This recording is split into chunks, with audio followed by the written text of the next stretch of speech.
RedBlue JD.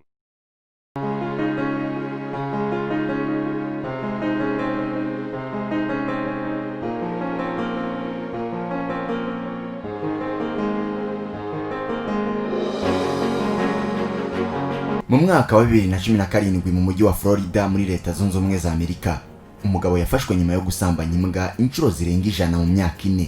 Bradley Ubadi wari ufite imyaka 23 icyo gihe, akaba akomoka mu gace ka Gusambanya muri leta ya Florida, yatawe muri yombi rero akurikiranyweho icyaha cyo gusambanya imbwa. Imbwa yari yarise izina ry'umukobwa mwiza mutoya, bivuga yuko yabikoze inshuro zirenga 100 mu gihe cy'imyaka 4. Uyu mugabo rero yafatiwe ahitwa Pensacola muri Florida nyuma y'amakuru yatanzwe n'umugore utaravuzwe izina. Uyu mugore yatangaje yuko yabanje kujya muhishira yanga yuko yagwa mu kaga. Ikinyamakuru The Mirror kivuga yuko uyu mugore yabonye ko ibintu bikomeye ku itariki 28 Ukuboza umwaka wa 2016 ubwo Bradley yafataga iyo mbwa yarangiza akayijyana mu cyumba akayikingirana. Ngo yatangiye kumva igitanda gikaka ndetse n'umbwa nayisakuza, niko guhita afata umwanzuro wo kwibwira ubuyobozi. Mu buhamya bwe yatangaje yuko umunsi umwe yamubonye arimo gusambanya iyo mbwa bitaga baby girl, maze ngo yatambukaga hafi y'icyumba asanga ino mbwa irimo iramurigata igitsina. Ngo yarabibonye rero biramurenga, yinjira mu cyumba kugira ngo abuze uwo mugabo, ariko kandi uyu mugabo ngo amwuka inabi aramubwira ngo nasohoke ntakamwinjire mu buzima. Uyu mugore rero atangaza yuko Bradley Ubadi yaramaze imyaka igera kuri n'abana n'iyo mbwa kuva ngo yayigura. Umuganga w'amatungo rero yapimye iyo mbwa kugira ngo arebe niba yarasambanyijwe koko, asanga ifite ibikomere byinshi cyane byagaragazaga yuko kandi yasambanyijwe n'umuntu. Ubadi yahise afatwa arangira afungirwa muri gereza muri ako gace ka Gusambanya, aho yasabwe gutanga $15,000 by'amadolari y'Amerika azira kuryamana n'inyamaswa. Nyuma rero yaje kurekurwa, ariko kandi aza gucibwa andi mande arangije ajya kwivuza, dore ko nyuma byaje kugaragara yuko yari afite ibibazo bikomeye byo mu mutwe ndetse n'iby'imitekerereze. Nyuma yo kumva iyo nkuru yose, nawe wabyumvise yuko atari ibintu bisanzwe namba. Nimwe mu ndwara zo mu mutwe ziyatira umuntu gukora ibintu abatatekerejeho kandi abatanapanze namba. Nimwe mu ndwara zishobora gutuma umuntu akora ibintu abandi bantu babyumva bakumva yuko atari ibintu bisanzwe. Uyu munsi eka tuganire kuri zimwe muri izi ndwara, aho ibi byose rero bisa n'uburwayi ndengakamere umuntu wese adatekereza mu by'ukuri ko buba bushobora gukunda. Turaza kubana na Eric Tech muri iki kiganiro, aho ushobora gukora ibikoresho byiza cyane by'ikoranabuhanga bishyashya, ariko kandi n'icyawe cyangiritse nacyo bakaba bagisana kikongera kuba kizima. Icyo nakubwira cyo rero, anga wakora za kamera z'ubwoko bwose, mashine z'ubwoko bwose, mbese buri kantu kose kajyanye n'ikoranabuhanga nahanga wagasanga. Ukeneye ibindi bisobanuro basanga mu nyubako yo kwa Rubangura cyangwa se Kimisagara agati isoko na station byaho. Niba wifuza ibindi bisobanuro bahamagare kuri izo nimero. Iki kiganiro cyo rero ukaba ugiye kukigezwaho nanjye abayo Yvette Sandrine.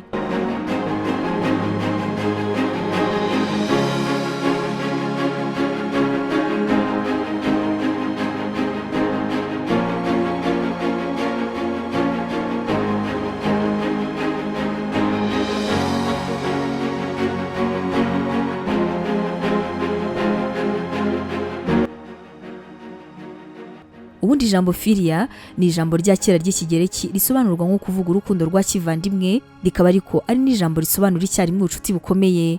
Iri jambo ariko kubera ibisobanuro byaryo byinshi rikaba ryanasobanura urukundo rudashyira mu gaciro, aho umuntu aba akunda ibintu abandi bantu bashobora gufata nk'ibisanzwe, cyangwa se agakunda ibintu abantu bose baziririza kubera yuko we aba yumva ari ikintu kimukurura kandi kimushimisha cyane. Muri make imbwa ukaba wabyita wenda nk'itandukaniro rya phobia.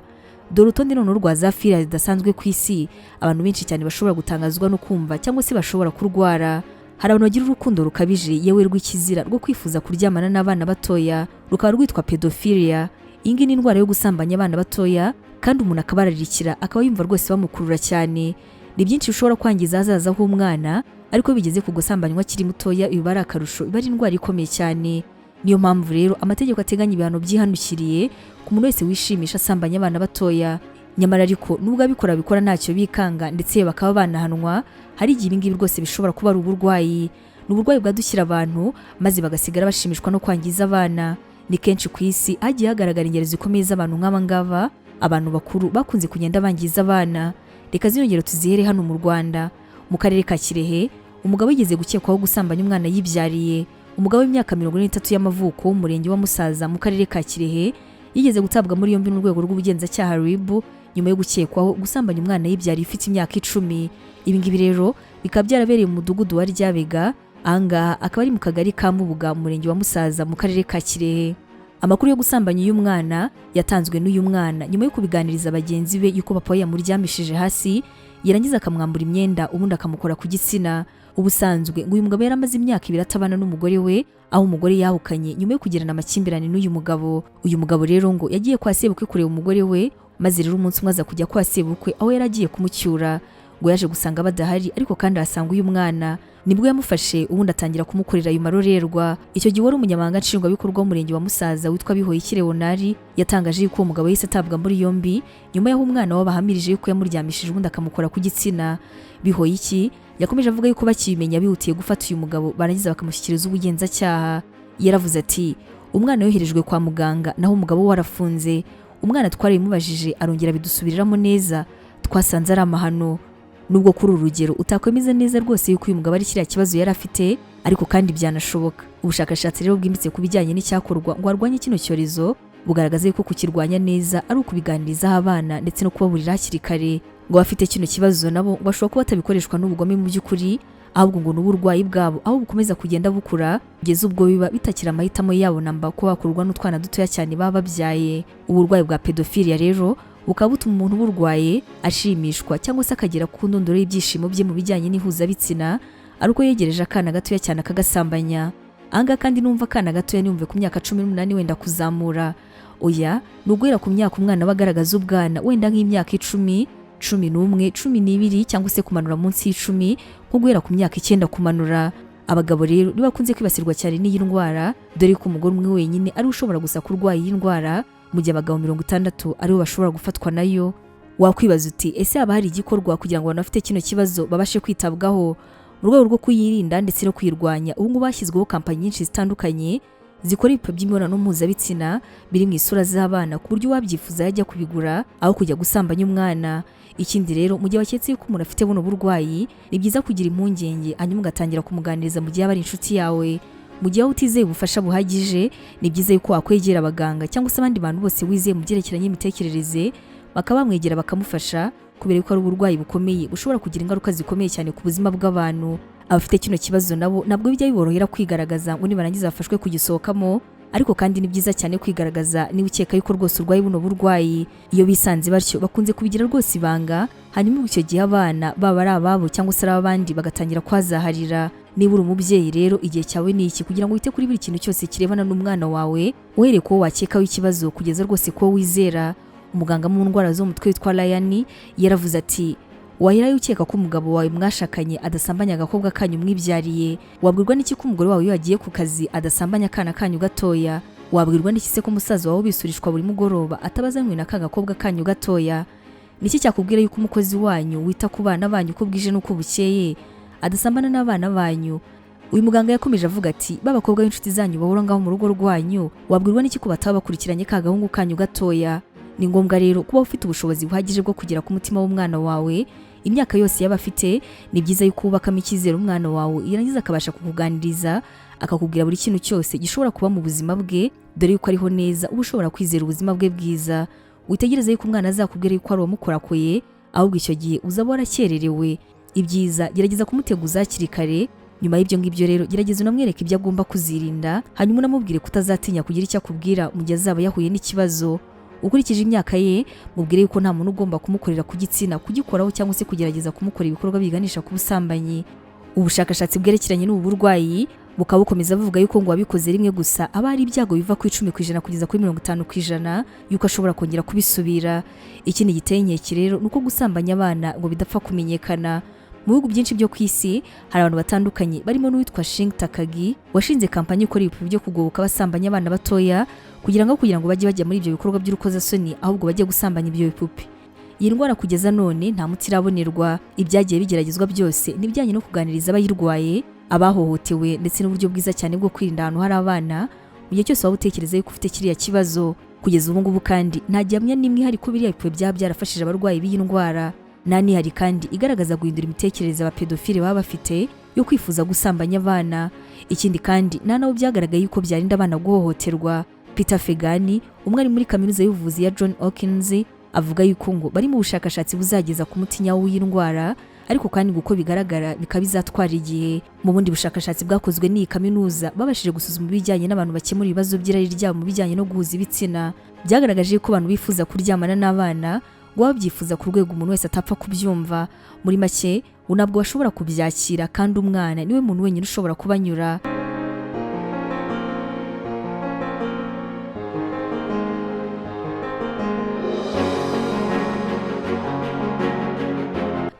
Iyindi firiya cyangwa se urundi rukundo rudasanzwe mu bantu ni ugukunda gusambanya abakecuru ndetse n'abantu bakuze cyane. Bene bantu bafite kino kibazo ntabwo yita gusa ngo wamwemereye ko mwaryamana, ahubwo yanagufata ku ngufu mu gihe yaba akigize. Urugero, hari umugabo wafashwe arimo gusambanya ku ngufu nyina umubyara ndetse na nyirabukwe. Uyu nguyu ni umugabo witwa David Shekari w'imyaka 32 ukomoka mu gihugu cya Nigeria. Uyu rero yafashwe arimo gusambanya nyina umubyara ndetse arangije ahita agenda gusambanya n'uwahoze ari nyirabukwe, aho nyuma yo gufatwa yabwiye abantu yuko ngo ajya afatwa n'imyuka mibi ngo yarangize ikamutegeka gusambanya abakecuru. David Shekari nyuma yo gutabwa muri yombi yabwiye polisi yuko buri gihe yamaze kunywa agasembuye imyuka mibi muzamo yarangize ikamutegeka kujya gusambanya abakecuru, ndetse ngo akaba yarasambanyije nyina na nyirabukwe kubera ko yabuze umukecuru hafi yasambanya. Yaravuze ati, sinzi ibintu binegeka gukora amahano, gusa iyo nyoye inzoga umudayimoni anyinjiramo yarangiza akanjyana mu mijyi gushaka umukecuru wo gusambanya. Nakubiswe kenshi ariko ingeso yananiye kuyicikaho. Nafashe ku ngufu mama ubwo nari mvuye mu kirori nanyoye. Nashatse umukecuru nasambanya ndamubura, ngeze mu rugo nsanga mama arasinziriye. Nahise rwose mufata ku ngufu. Yavugije induru yumvishe ndi kumusambanya, abantu bose barahurura. Basanze nasinze mvuye mu nzoga. Namusabye imbabazi rwose barankubita ariko arambabarira. Uyu mugabo akomeza avuga yuko ngo nyuma y'iminsi mikeya yagiye mu kindi kirori aranywa arasinda, ngo yagiye kureba umugore we rero ubundi arangije bamubwira ko yatashye iwabo. Yaragiye maze ageze asanga nyirabukwe araryamye, ngo nawe yise amufata ku ngufu. Icyo gihe yavugije induru, abantu barahurura bakubita uyu mugabo inkoni nyinshi cyane hafi no kumwica, ariko kandi arabinginga baramubabarira. Yaravuze ati, ntabwo nzi ibintu binzamo iyo nasinze, wasanga ari imyuka mibi nyinjiramo, wasanga rwose ari ibintu binyinjiramo bikanegeka gufata ku ngufu abakecuru. Uyu mugabo rero yafashe ku ngufu nyina y'imyaka 70 ndetse n'uwahoze ari nyirabukwe y'imyaka 65. Ni ibintu rero byatumye atabwa muri yombi na polisi, ari nawe yatangiye buno buhamya mu gace ka Katari, aho uyu mugabo Shekara atuyemo. Una mukecuru wari ukigenda nijoro kuko batinyaga yuko uyu mugabo usanzwe ari umuhinzi ashobora kubafata ku ngufu yarangiza rwose akabishimishirizaho. Bebeje yuko ngo buri mukecuru wese yafungaga inzu ye cyane cyane nijoro kugira ngo uyu mugabo wari utangiye kwitwa igikoko adashobora kuza kubasha kwinjira. Iyi ngiyi rero ni indwara idasanzwe nyamara yibasiye benshi cyane.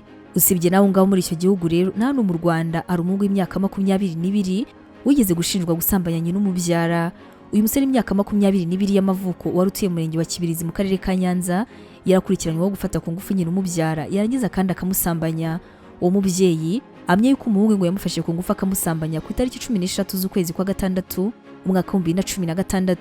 Aha rero we namukuyemo amenyo abiri barimo baragundagurana, uno nyina arimo kumwima ndetse no kumwiyaka. Wari umunyamabanga nshingwabikorwa w'umurenge wa Kibirizi Habineza Jean yabwiye Kigali Today dukesha ino nkuru y'uko uyu musore mu maboko ya polisi aho yarakurikiranyweho icyaha cyo gufatanya n'umubyara ku ngufu kandi akamusambanya. Uyu munyamabanga yaravuze ati, ibyo uko uwo musore yaba yasambanyije umukecuru we koko nibyo birimo biravugwa, ariko kandi yaracyakorwa iperereza. Habineza yongeyeho yuko uwo musore ukekwaho gusambana nyina yari yasinze. Hari amakuru avuga yuko ngo uwo musore atitwara neza mu bandi kubera kunywa ibiyobyabwenge. Uwo mukecuru rero ushinja umuhungu we kumusambanya ndetse ngo bikanamuviramo gukuka amenyo abiri, ahise yoherezwa kwa muganga kugira ngo asuzumwe. Iyi ngiyi nayo ni indwara ikunze kwibasira abantu benshi cyane hirya no hino ku isi, aho mu gihe umuntu abuze umuntu mukuru cyangwa se umukecuru asambanya rwose nta gutekereza kabiri ahita yirukira mu ba hafi be atitaye ko bafitanye isano cyangwa se ko ntari hari.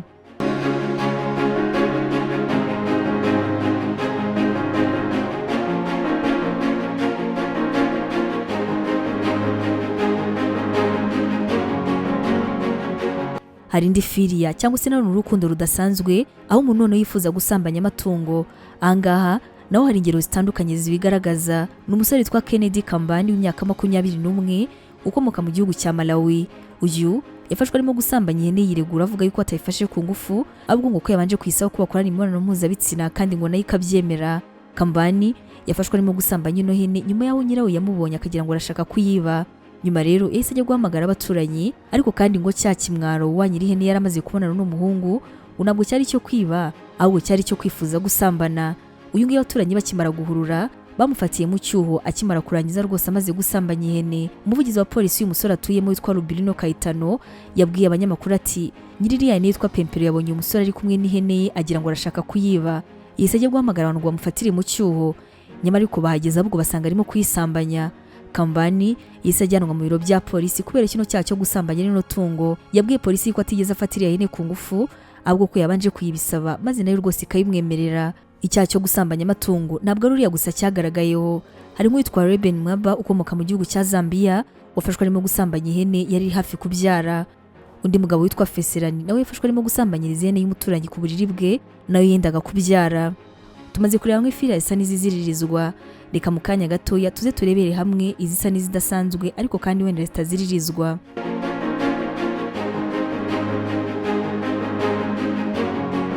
Hari filia yitwa Archibotrophilia, kwa kundi wekenya nk'ubunyobwa warangiza ukumva igisa n'ijwi mu kanwa kawe ukumva ni byiza cyane, ndetse rwose ni byiza cyane ku rwego rwo hejuru. Hari abantu bakunda ririya jwi cyane kurenza n'uburyohe bw'ubunyobwa.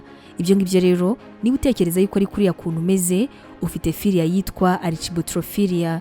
Hari indi filia yitwa Dascarianophilia, ugeze ugira inzozi uri mu ishuri wambaye ubusa. Niba muri izi nzozi igice cyiza kuruta ibindi ari uko wari mu ishuri, birashoboka yuko ari filia yawe. Imyambarire, imyigire ndetse na buri kimwe cyose kuba cyarabaye cyiza ari uko wajemo ishuri, nakabuze rwose ushobora kuba ufite iriya filia. Hari indi filia yitwa Arudoxaphilia. Birashoboka yuko uzi umuntu uzahora afite ibitekerezo binyuranye n'ibyawe. Ni wa muntu wumva uvuze akantu maze ako kanya ataranakumva agahita atangira no kukarwanya, wenda nta n'umutima mubi. Uyu nguyu rero ashimishwa cyane no kutajyana nawe mu bitekerezo bimwe, nawe biramunyura cyane rwose guhora burana nawe. Niba uri uyu muntu rero ushobora kuba ufite ino filia cyangwa se umuntu nawe akaba yifite. Muri make ni urukundo rwo kwifuza kubonana n'umuntu ariko kandi by'umwihariko ngumwe. Hari indi filia yitwa Sesquipedalophilia. Vuga iryo jambo nanone buhoro buhoro. Ushobora kwishyira mu cyiciro cy'abantu bafite iriya filia niba ukunda amagambo maremare cyane, yaba ari ukuyavuga, kuyumva cyangwa se kuyareba aho yanditse. Niba ubitekereza uri umwe mu bantu bafite Sesquipedalophilia. Novacaphilia ni filia none itangaje aho inyuranye cyane n'iby'abandi bantu basanzwe bazi. Ni filia yo gukunda mukaso, ukamukunda urukundo rwinshi cyane kugeza nawe rushobora kurenga urw'umubyeyi wakwibyariye. Nomophilia ni filia none izwi cyane, aho ari imwe muri filia zinazwi cyangwa se zigezweho cyane none. Birashoboka ko ariyo filia igizwe n'abantu benshi cyane kurusha izindi. Niba waratwawe rero n'urukundo rukomeye rwa za telefone, filia yawe ni iyi. Nyuma yo kumva ibyo byose uratekereza ko filia ikomeye cyane kurenza izindi ari iyihe? Wadusangiza igitekerezo, nkaba kandi gushimira cyane witwanye muri kino kiganiro cyacu cya none. Wari kumwe nanjye abayo Yvette Sandrine.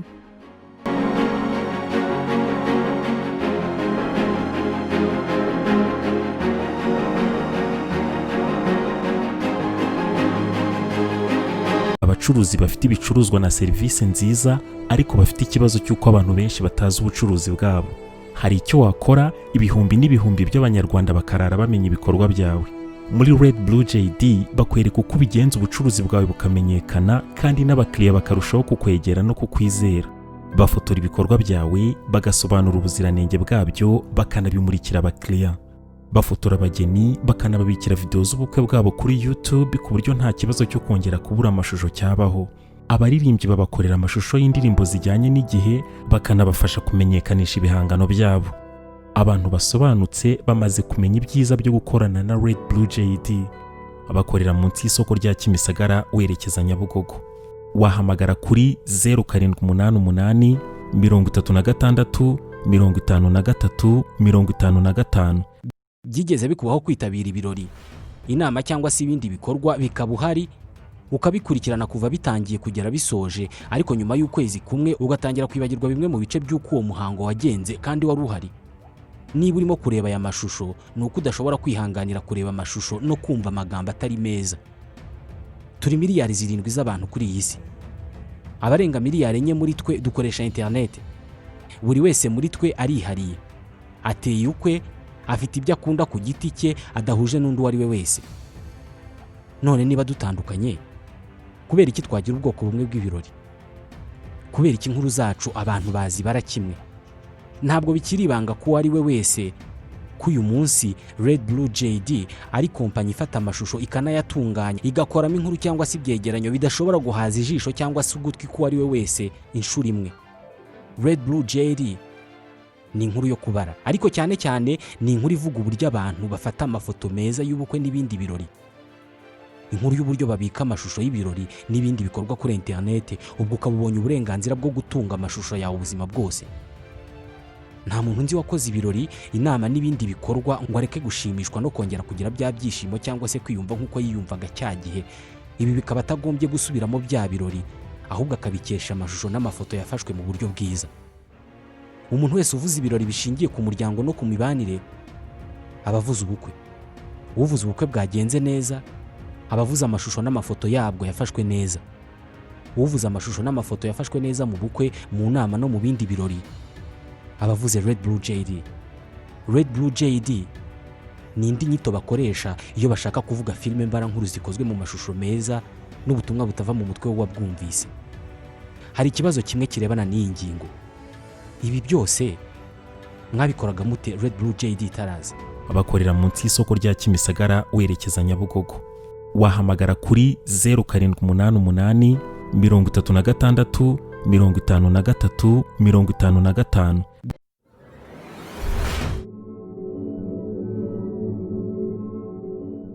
RedBlue JD.